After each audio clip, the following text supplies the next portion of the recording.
అడ్డోసారి లేరు, ఎవరు లేకుండా మమ్మల్ని ఎందుకు రమ్మన్నారు సార్?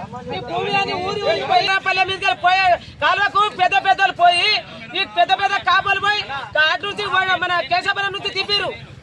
వడ్డేకాల నుంచి వచ్చే వంగరాంపల్లె మీద పోయే కాలువకు మా గరిపల్లి ఇల్లు ముంచేది పెద్ద పెద్దలు పోయి పెద్దలు కలిపారు. మేము ఎట్లా బతకాలి?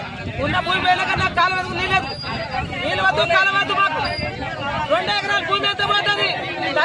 తల్లి 10 మంది మేము సత్తం ఏమరావు కానీ కలెక్టర్ రావాలి. ఎడ్రి బస్సు చచ్చిపోతా. ఆ కాలువ లేవుటనా 10 ఎకరాలు నా 2 ఎకరాల భూమి ఇప్పించాలి. కలెక్టర్ ఇప్పిస్తాడా, ఎమరా ఇప్పిస్తాడా? భూమి పోయినాక నాకు నీళ్ళు ఎందుకు? నాకు ఎవరు భూమి ఇవ్వలే. నేను కష్టపడి సంపాదించుకున్నా, కట్టెలు మోసి సంపాదించుకున్నా.